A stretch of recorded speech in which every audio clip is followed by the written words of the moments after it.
အားလုံးပဲမင်္ဂလာပါဟောင်းရ YouTube channel နဲ့ပြန်လည်ကြိုဆိုလိုက်ပါတယ်အညာကဒီ Aston Villa ဟာအိမ်ခွင်းမှာပဲ Everton အသင်းကို 0-1 နဲ့ဆိုရရလာနဲ့ရှုံးခဲ့တဲ့အတွက်ကျွန်တော်တို့ဒီ Arsenal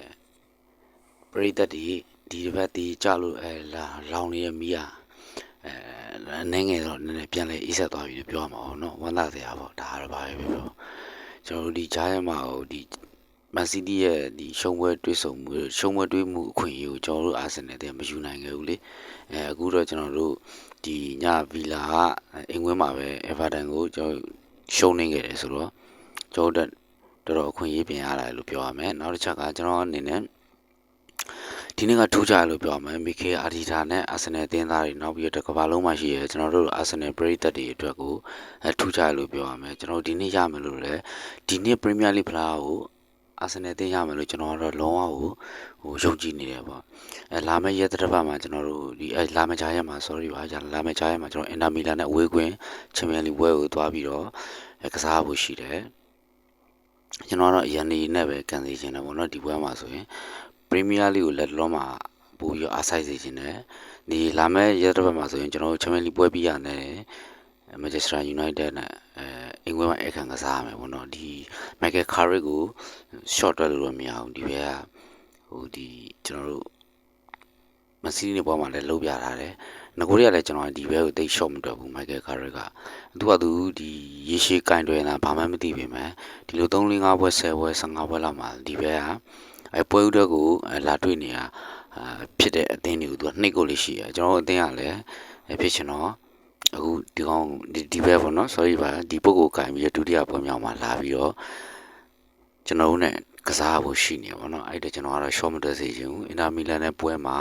မီခေအာဒီတာနဲ့အနေနဲ့ကျွန်တော်တို့အရန်နေတဲ့ပွဲထုတ်ပြီးတော့မန်ချက်စတာယူနိုက်တက်ပွဲကိုအပြည့်အဝအာရုံစိုက်စေချင်ပါတယ်တခုရှိတာကျွန်တော်တို့ပြီးခဲ့တဲ့ပွဲသင်ခန်းစာလေးတွေကိုတော့နည်းနည်းလေးမီခေအာဒီတာတွေနဲ့ဒီပြန်လည်ပြီးတော့ဆန်းစစ်တင်တယ်လို့ကျွန်တော်ထင်တယ်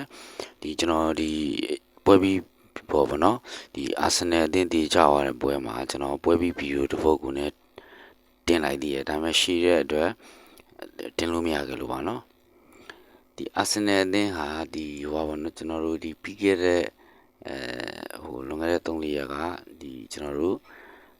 မန်စီးတီးအသင်းရဲ့ဒီရှုံးနေမှုအခွင့်အရေးကိုကျွန်တော်တို့အာဆင်နယ်အသင်းကမယူနိုင်ခဲ့ဘူး Nottingham Forest အသင်းကိုပေါ့နော်ဒါပေမဲ့ Nottingham Forest အသင်းကလည်းအသင်းကောင်းတဲ့အသင်းမှာသူကသူဟိုတန်းစင်းဆောင်မှာရုန်းကန်နေရပဲအကြောင်းမျိုးကြောင့်ပေါ့နော်โอเคဒါထားလိုက်ပါတော့ဒီကျွန်တော်ဒါပေမဲ့သင်ခန်းစာယူရမယ်ဆိုတဲ့စကားကိုပြန်ဆက်ရင် Forest နဲ့ပွဲမှာကျွန်တော်တို့ဒီဆလီဘာအနေနဲ့ဒီGabriel ပေးလိုက်เนาะ side pass တွေပေါ့เนาะဘေးလိုက်တွေပဲပေးနေတယ်လုံးဝဟိုကျွန်တော် normal pass တွေအဲ့ဒါလေးကိုလည်းပြင်သင့်တယ်ဒီ left နော်ဒီ left wing ဘက်မှာကစားတဲ့ Julian ဒီမှာ inverted full back ဖြစ်အတွင်းဝင်သွားတဲ့ချိန်မှာတပည့်နော်ပြဖို့ဆုံးပေါ့နော်ပြဖို့ဆုံးကနေပြီးဘောလုံးတောင်းတဲ့အခိုက်အတန့်လေးရှိတယ်အဲ့ဒါလေးတွေကိုသူ့အနေနဲ့ပေးမလို့မပေးမလို့နဲ့ဆလီဘာအနေနဲ့တွေ့ဝင်နေတယ်ဘောလုံးရွှဲတယ်ပေါ့နော်ဒီအဲ့လိုမျိုးဒီတကယ်ကစားနေတဲ့ကွင်းထဲမှာ3-5စက္ကန့်ဆိုတဲ့အချိန်ဟာတော်တော်တမိုးကြီးပါသူကအဲ့လိုလုပ်နေတဲ့အတွက်ဒီတစ်ဖက်ကဒီ press တွေပေးလာတယ်ပေါ့နော်အဲ့ချိန်မှာဒီဇူဘီမန်ဒီဆိုရင်လည်းအဲ့လိုပဲ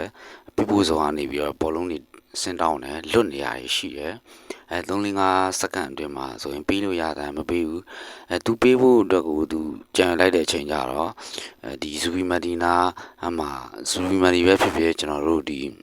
inverted full back ဖြစ်ဒီပြပို့ဆောင်မှာတက်ထောက်တယ်ဂျူလီယန်တင်မာပဲဖြစ်ဖြစ်သူတို့နှစ်ယောက်ကိုဆလီဘာတွေ့သွားတဲ့အတွက်ကြောင့်5စက္ကန့်အတွင်းပါတယ်တစ်ဖက်ကဒီ Forest player တွေကလိုက်ပြီးတော့ဒီတူတူနေတဲ့အချိန်မှာပဲပြေးပြီးတော့ဒီ press တွေလုပ်တယ်ပေါ့နော် marking ပြေးကြတဲ့အတွက်ကျွန်တော်တို့ဒီ vertical pass တွေလုံးဝမရှိတော့ပဲရှားတယ် vertical pass တွေကိုမထွက်ဘူးအဲ့ဒါသူကဒီဆလီဘာအနေနဲ့ဘောင်ဝိုက်ကိုပေးလိုက်ဘောင်ဝိုက်ကလည်းမလွတ်ရင်ဒီဆလီဘာကိုပြန်ပေးဆလီဘာကနေဂါရီယိုပြန်ပေးတယ်ဂါရီယာကနေပြီးတော့ကျွန်တော်တို့ဟိုဘက်ကဒီကျွန်တော် Martinelli လေးကိုပေးတယ်ပေါ့နော် Martinelli ခင်ဗျားမှလည်းဒီမန်နူမန်မာကင်ကိုကတ်ခံထားရတယ်သူ့ကိုကတ်တာပါလဲကျွန်တော်တို့နိုင်ဂျီးရီးယားသားအိုလာနိုင်ဂျီးရီးယားသားဖြစ်တဲ့အိုလာအလီနာပေါ့နော်အလီနာဒီ Forest နောက်တန်းကစားသမားတစ်ချိန်လုံးကိုမန်နူမန်လိုက်ကတ်နေတာ Martinelli မှလည်းလောကကိုင်ခတ်တယ်ငိုတဲ့ဝေဖန်ခံရတဲ့ကစားသမားလေးဆိုတော့ကာရီယန်အနေနဲ့ Martinelli ကိုပြီးတဲ့တချို့လုံးတွေကဒါဒီကျွန်တော်တို့ရဲ့ဒီတင်ဆက်မြင်စရာဖြစ်တဲ့ဆရာနန္ဒဝန်ငင်းငင်းပြောသလိုဒီ normal pass အဆင့်တက်ကိုနှိမ့်တယ်ဒါရဲ့ best part တွေပေါ့နော်ဒီကိုလူကို dangerous zone နဲ့ကိုဒီ dangerous zone နဲ့ကိုပို့လိုက်တယ်လို့ဖြစ်နေတာအဲ့ဘောလုံးလေးမှာ Martinelli ခင်ဗျားမှာမရမကပြန်လဲပြီးရော control လုပ်ပြီးရောတခါဒီကာရီယာယူပြန်ပေးရကာရီယာနေပြီးတော့တခါဆလီဘာကိုပြန်ပေးရအဲ့ဒီ pass တွေပေါ့နော် normal pass တွေဒီ risk review ရဲ့ပြဿနာလေးတွေပေါ့နော်အဲ့ဒါတွေကိုတော့ကျွန်တော်အနေနဲ့ဒီ short စေချင်တယ်ပေါ့နော်ဒီဖိုးချိုပေါ့နော်အခုကျွန်တော်တို့ပြဖို့ဆုံးမှာ sorry ဖိုးချိုဆိုရင်လည်းဒီစူလီမန်ဒီဆိုရင်အချို့ချိန်နေမှာဘာရီက pass တွေတောင်းတယ်ဆလီဘာရှိကဆလီဘာတူတဲ့အတွက်ကိုကျွန်တော်ဘာရီက pass တွေကိုပေါ်ပေါ်များများကိုမတွေ့ရဘူးအဲ့ဒီအတွက်ဘောလုံးကရှေ့မရဘူးအဲ့လေးပေါ့နော်တစ်ချက်နောက်ဗီတာယူဂရကတော့ကျွန်တော်အနေနဲ့တိတ်မွေးပန်းနေမှာသူ့ရဲ့ first season လည်းဖြစ်တယ်first season လည်းဖြစ်တယ်တိတ်ပြီးတော့ကစားခွင့်နဲ့အမွန်သေးရလည်းတွေ့တယ်သူကလုံးဝအားသာဆိုင်ပေါ့နော်အခြားသီးသန့်လိုလည်းဖြစ်နေအဲ့နေရာဆိုကျွန်တော်တို့ဒီသူကငါ sorry ပါ59မိနစ်ကစားခဲ့တယ်နော်ထိချက်အလုံး10ချက်ပဲရှိရယ်ကန်ချက်ကလည်းတစ်ချက်ပဲရှိတယ်ကျွန်တော်တို့ opposite ပေါက်ထဲမှာထိချက်က2ချက်ပဲရှိရယ်နော်အဲသူ့ကိုတိတ်မျောလင်းလို့ဒီရာသီမှာကျွန်တော်မဖြစ်နိုင်သေးဘူးဘယ်လိုပဲပြောဒီနှစ်ကတော့ကျွန်တော်တို့ Arsenal ပရိသတ်တွေပြောရမယ့်နှစ်လို့ကျွန်တော်အနေနဲ့ဒီယူဆမိရစိတ်ကူးလက်ရှင်နေမိတယ်ပေါ့နော်လာမယ့်တစ်ဖက်မှာ Manchester United ပွဲအတွက်ကိုကျွန်တော်ရင်ခုန်နေမိတယ်ခုနကပြောတဲ့အချက်လက်လေးကိုမိကေအတီတာအနေနဲ့ပြင်နိုင်ပို့ကောင်းတယ်နောက်တစ်ချက်ကအစည်းကိုပေါ့နော်သူက tactical ဆွေ့ရပဲဖြစ်ဖြစ် technique ရတွေပဲဖြစ်ဖြစ်ပေါ့နော်သူဘလို့ပဲဟိုနောက်မှာပဲလဲလူစားလဲတာတွေကနောက်ကြတယ်အစည်းရင်မဟုတ်တချို့ຢာတွေလည်းနောက်ကြတယ်အဲ့နေကလဲတာတော့အစည်းတယောက်လည်းနောက်ကြတယ်ကျန်တဲ့ဟာတွေကတော့နောက်မကြခဲ့ဘူးเนาะဂျေဆူးတို့ဟိုဝင်ခဲ့တာတွေကဒါပေမဲ့ဟိုသူ့အနေနဲ့ဒီဂိုးလိုအပ်တဲ့အချိန်မှာ cross body တင်နေတဲ့အချိန်မှာကျွန်တော်တို့ကဒီအမြင်ဘောအားပြုပြီးတော့ကိုရဖို့ကြိုးစားနေတဲ့အချိန်မှာကျွန်တော်တို့ဒီကန်ယာဘက်ကတကယ်ဆိုရင်ဂျေဆူးနေရာမှာဝင်ခဲ့တင်တာပါအဲ့ချက်လေးပြရမယ်နောက်ပြီးတော့နိဗ္ဗာန်KR data နဲ့ဒီကနေချိန်ဒီ punish ဖြစ်တယ်ပေါ့နော်အထိတ်လန့်နည်းနည်းလေးဖြစ်တယ်စိုးရင်တတ်တယ်ပေါ့နော်ကြောက်တယ်လို့မြူဆာပါဘူးစားရှိလို့လည်းဒီလိုအတင်းကြီးကိုတက်ကိုင်းတာဆိုတော့ကျွန်တော်အနေနဲ့respect ရှိပြီးသားပါဒီနည်းပြအောင်ဒါပေမဲ့ဒီစိုးရိမ်မှုတွေကို short ချစေခြင်းနဲ့စိုးရိမ်မှုတွေ short ချစေခြင်းနဲ့ရှုံနိုင်လှုပ်တဲ့တာကိုလှုပ်စေခြင်းနဲ့နောက်တစ်ချက်အစည်းကိုလည်းကျွန်တော်တို့နည်းနည်းစောစောလေး